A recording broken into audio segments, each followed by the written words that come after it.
যুদ্ধ শেষে বিজয় উল্লাস ইরানে। যুক্তরাষ্ট্র ইসরায়েলকে চাপে ফেলল সীমিত প্রতিশোধ।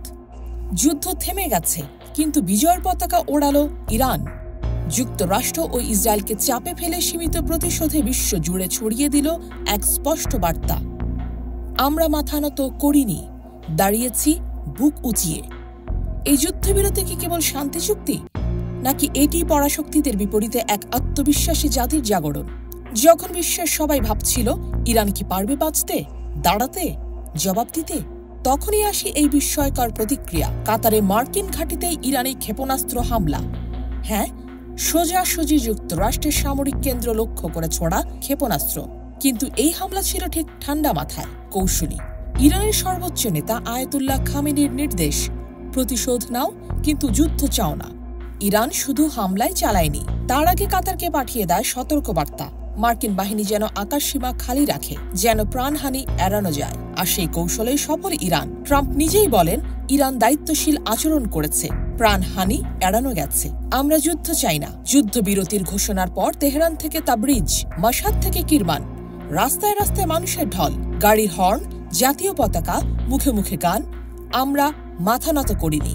রাষ্ট্রীয় টিভিতে উপস্থাপকরা বলছেন, এই প্রতিরোধ ছিল বিশ্বশক্তির চোখে চোখ রাখার সাহস। আমরা প্রতিশোধ নিয়েছি, ক্ষমতা দেখিয়েছি। যুক্তরাষ্ট্র বলছে, আমরা ইরানের পারমাণবিক কর্মসূচিকে আঘাত করেছি। ইসরায়েল বলছে, আমরা ইরানকে দুর্বল করেছি। কিন্তু বিশ্বজুড়ে বিশ্লেষকরা বলছেন, এই যুদ্ধবিরতি কোনো পক্ষে চূড়ান্ত বিজয় নয়, বরং কৌশলের জয়। নিউ ইয়র্ক টাইমস বলছে, ইরান সরাসরি আঘাত এড়িয়ে জনগণের সামনে প্রতিরোধের রাষ্ট্রে পরিণত হয়েছে।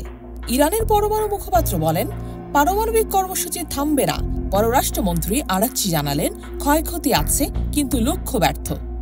তারা আমাদের থামাতে পারেনি। এমন মন্তব্যের মাঝে স্পষ্ট, শান্তি এলেও প্রতিরোধ থেমে নেই। ডিপ্লোমেসির মাঠেও ইরান এখন শক্তিশালী।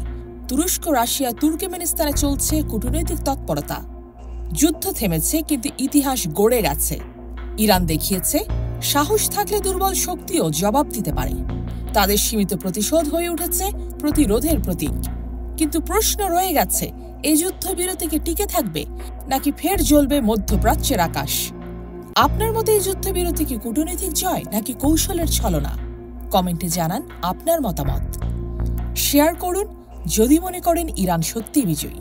আর ভবিষ্যতে বিশ্লেষণ জানতে সাবস্ক্রাইব করে পাশে থাকুন।